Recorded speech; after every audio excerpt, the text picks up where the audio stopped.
Sejak menjadi istri Aditya, Anga menobatkan hari bertemu dia adalah hari paling sial baginya. Meski sampai sekarang Anga belum tahu kenapa dia tidak menyukainya. Hari ini Anga dan Caca sudah baru saja membeli buku yang waktu itu tidak jadi dibeli oleh Anga karena kedatangan dia dan Angel. Tapi di jalan tiba-tiba Caca mengajaknya mampir ke salah satu toko kosmetik langganan mereka dari dulu. Di sanalah mereka tak sengaja kembali bertemu dengan dia, tapi kali ini dia bersama Dwi bukan lagi Angel seperti waktu itu. Mbak, sapa Anga lebih dulu pada Dwi. Anga, kamu di sini juga. Mau beli skincare? Jawab Dwi. Menurut Anga, hanya Dwi dan Wira yang masih bersikap seperti dulu tanpa berubah seperti yang lain. Oh, ada istri titipan. Dia. Dwi menegur dia. Aku cuma mau antar Caca aja kok Mbak, Anga lebih memilih menjawab Dwi daripada meladeni dia. Halah alasan aja kamu. Aku tahu kok kalau anak muda kayak kalian bisanya cuma ngabisin duit doang. Ya kalau kerja sendiri sih nggak masalah. Tapi kamu kan cuma mengandalkan Aditya. Nggak kasihan sama suami yang kerja sendirian terus kamu cuma ngabisin uang, apalagi ekonomi suaminya lagi sulit. Mbak, apa sih salah Anga sama Mbak? Kenapa kok kelihatannya nggak suka banget? Mbak suka ya sama Mas Adit? Tanya Caca tanpa rasa takut. Nggak usah ikut campur kamu. Dia udah. Ayo pergi dari sini. Dwi menarik dia menjauh. Anga jangan dengarkan omongan dia ya. Mbak pergi dulu. Anga masih terdiam menatap ke arah perginya dia dan Dwi tadi. Gila bener tuh siluman ular. Udah nggak? Jangan dipikirin. Nyatanya, sampai di rumah Anga yang begitu perasa tetap saja memikirkan omongan dia tadi. Dia bahkan terus melamun sampai Aditya merasa khawatir pada istrinya itu. Kamu kenapa dek? Anga tersadar dari lamunannya karena Aditya menyentuh tangannya.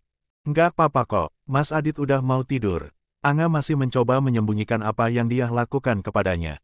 Anga tidak ingin membuat dia semakin membencinya karena mengadukannya pada Aditya. Belum, sebenarnya Mas pingin bilang sesuatu sama kamu.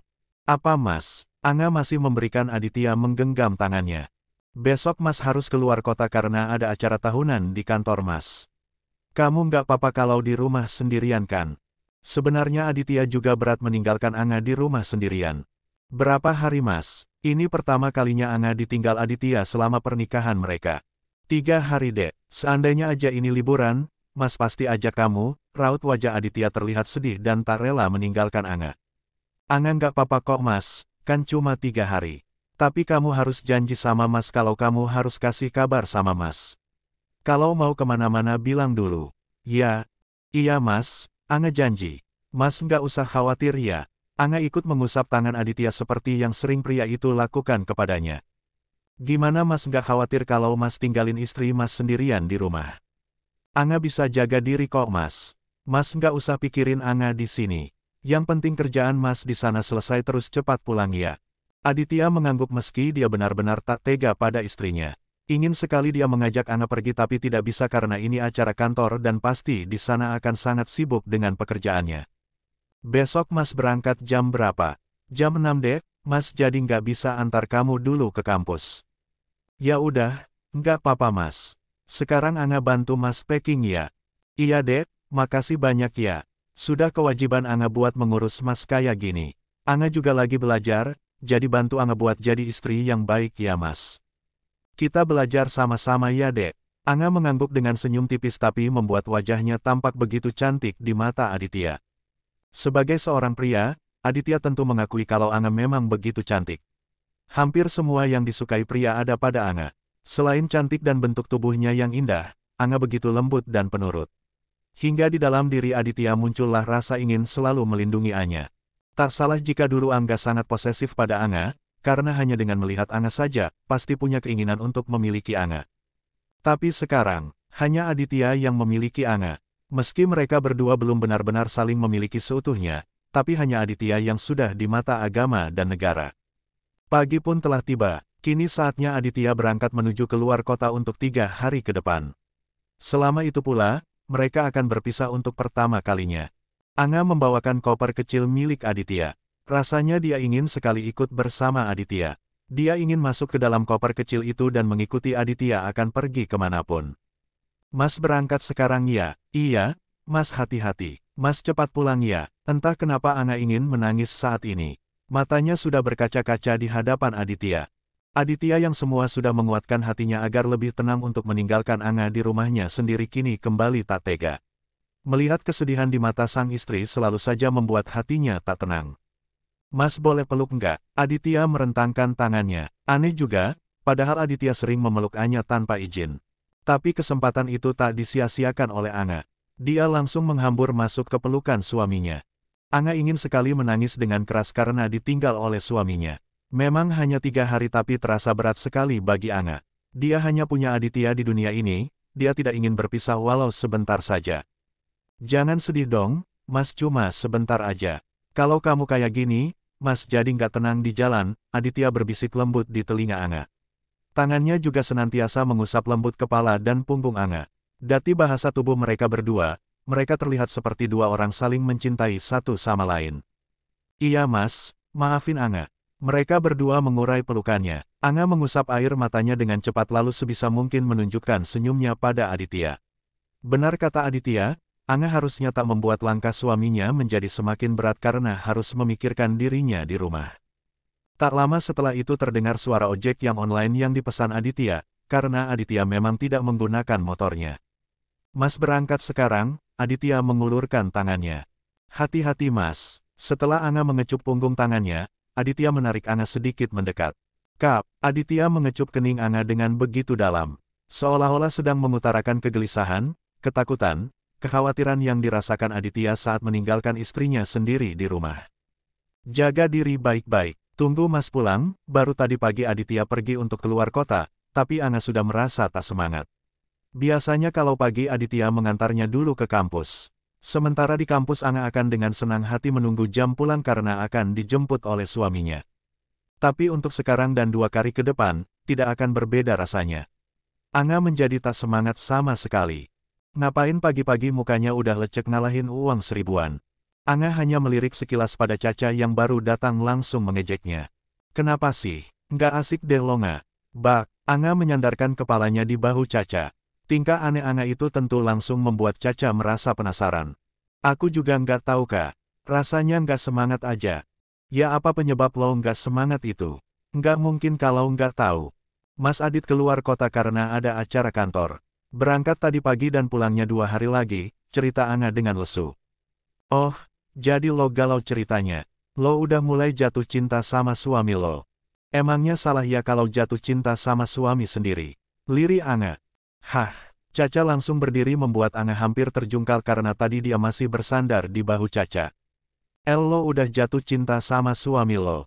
Anga langsung membekap mulut Caca karena suaranya yang melengking bisa mengundang perhatian orang lain. Sorry, jadi lo jatuh cinta sama dia nggak? Ulang Caca dengan suara pelan. Ya gimana nggak cinta Kak? Mas Adit baik, perhatian, dan selalu jaga aku. Wanita manapun pasti gampang banget jatuh cinta sama Mas Adit karena diperhatikan tiap hari, dibuat salah tingkah terus sama sikapnya. Terus dia juga, ganteng, di akhir katanya, Anga menutup wajahnya yang merona. Cie, udah mulai genit nih bilang Mas Adit ganteng segala. Tapi kalau dari cerita lo tiap hari, gue yakin sih kalau pasti siapapun jatuh cinta sama suami model Mas Adit. Iya Kak, awalnya aku juga ragu sama perasaanku sendiri. Takutnya aku hanya merasa nyaman karena terbiasa dengan perhatian Mas Adit. Tapi saat Mbak Diah bilang kalau aku cuma istri titipan dan masa lalu Mas Adit sebentar lagi kembali. Aku sedih Kak, hatiku sakit. Mulai dari sana aku jadi yakin kalau aku udah jatuh cinta sama suamiku sendiri. Ya udah, Caca kembali duduk di samping Anya. Kalau gitu lo harus percaya sama Mas Adit. Lo harus berusaha buat dia jatuh cinta sama lo. Tapi ngomong-ngomong lo udah pernah begituan sama Mas Adit. Pipi Anya langsung memerah lalu menggeleng dengan malu. Cek, gimana sih lo nggak? Itu tuh kebutuhan paling penting bagi suami dan itu kewajiban lo yang paling utama. Omongan Caca seperti omongan Mbak Sri waktu itu. Tapi Anga masih ragu untuk melakukannya. Iya aku tahu Kak, tapi Mas Adit nggak pernah minta. Kalau gitu lo dong yang harus bertindak. Lo nggak mau kan kalau Mas Adit cari pelampiasan di luar? Amit-amit deh Kak, ya makanya itu. Tapi aku belum siap Kak. Aku juga pinginnya kita melakukannya karena cinta. Kak, denger gue, mungkin suami lo nggak minta, tapi lo nggak tahu kan apa yang ada di dalam hatinya. Bisa juga itu justru bisa jadi jalan untuk Mas Adit jatuh cinta sama lo. Nanti aku pikir-pikir dulu deh Kak. Aku juga pinginnya jadi istri seutuhnya untuk Mas Adit.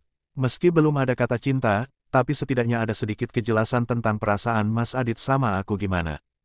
Ya udah deh, terserah lo. Gue dukung keputusan lo asal itu hal yang baik. Caca menepuk bahu sahabatnya yang sudah menjadi seorang istri itu. Caca saja terlalu pintar untuk menasehati Anga. Padahal kalau dia yang menjalani belum tentu dia merealisasikan apa yang dia ucapkan tadi pada Anga. Hari sudah mulai sore, kelas Anga hari ini juga telah berakhir. Dia hanya berjalan dengan lesu mengikuti Caca dari belakang. Rasanya malas sekali pulang karena tidak ada Aditya di rumah. Pasti rumah juga akan terasa sepi. Palingan nanti dia akan berakhir di rumah Mbak Sri atau memilih mengurung dirinya di kamar. Anga juga tidak ada niatan untuk pergi keluar bersama Caca untuk sekedar nongkrong. Dia tidak mau bersenang-senang di saat suaminya bekerja jauh di sana. Dret, bentar Kak, Anga agak minggir untuk membuka pesan yang ternyata dari Aditya. Suami, udah pulang dek, maaf ya dari pagi Mas belum kasih kabar. Sampai sini Mas langsung ke tempat acara dan baru bisa istirahat sekarang, capek. Ceritanya lagi pap ke istri kalau untuk visual Anga kalian halu aja sendiri ya biar nggak menghancurkan imajinasi kalian. Kalau visual Mas Adit, Otor emang sengaja ngajak kalian menghalu berjamaah. Suami, iya nggak apa-apa Mas. Anga baru keluar dari kelas. Mas belum istirahat dari tadi emangnya. Siapa? Tanya Caca karena Anga terlihat tersenyum cerah setelah badai sejak tadi pagi. Mas Adit, ayo sambil jalan, mood Anga langsung kembali. Dia terus berbalas pesan pada Aditya dan Han senyumnya lagi. Suami, belum, jadwalnya padat. Kamu mau jalan dulu sama Caca? Suami, mau pulang aja Mas. Suami, ya udah, 6 beli makan sekalian biar nggak usah masak. Suami, iya, Mas udah makan. Suami, sudah tadi sama meeting sekalian. Suami, nanti kalau sudah selesai langsung istirahat Mas biar besok nggak kecapean. Besok pasti masih sibuk lagi. Suami, iya dek, Mas lanjut lagi ya. Kalau mau pulang hati-hati, nanti sampai rumah kabari Mas. Suami, iya Mas. Anga pulang sekarang diantar Caca. Suami, iya dek, Anga tak mengerti apa maksud emot yang dikirim Aditya itu. Apa salah kirim atau salah pencet tapi berhasil membuat Anga sumringah. Cek, tadi aja galau, sekarang kayak orang gila senyum-senyum sendiri, cibir Caca yang sejak tadi heran melihat Anga terus tersenyum melihat ponselnya. Apaan sih Loka? Anga malu karena digoda Caca. Brak, Anga meringis menahan perih di lutut dan telapak tangannya. Caca melotot karena tiba-tiba ada yang mendorong Anga sampai tersungkur dan tas laptop milik Anga terlempar agak jauh darinya. Caca langsung membantu Anga untuk berdiri terlebih dahulu sebelum menatap Angel dengan murka. Angel, apa-apaan lo? Salah sendiri berdiri di situ. Ngalangin jalan tahu nggak? Jalan masih luas noh. Lo pasti sengaja kan? Tunjuk Caca pada jalan yang masih luas. Apaan sih gitu aja lebay? Ayo guys pergi. Angel pergi begitu saja tanpa rasa bersalah pada Anga. Mau kemana lo? Udahlah Kak, Anga merasa tak ada gunanya juga melayani Angel. Wanita itu memang sengaja mencari gara-gara kepadanya. Tapi nggak, laptopku Kak. Anga langsung mengambil laptop yang terlempar jauh darinya. Dia berharap tidak terjadi apa-apa sama laptopnya. Tapi kalau mengingat suara jatuhnya begitu keras, Anga tidak yakin. Seret, Anga membuka tasnya dengan penuh ketakutan. Hanya itu laptop yang ia punya. Kalau rusak, dia tidak mampu membeli lagi. Aditya sedang susah karena masalah di kantornya. Tidak mungkin Anga meminta laptop baru pada suaminya kalau benar sampai laptopnya rusak. Gimana Nga? Caca juga ikut sedih melihat wajah ketakutan Anga. Yah, pecah Kak. Tes. Air mata Anga mengalir begitu saja. Harus bagaimana dia saat ini?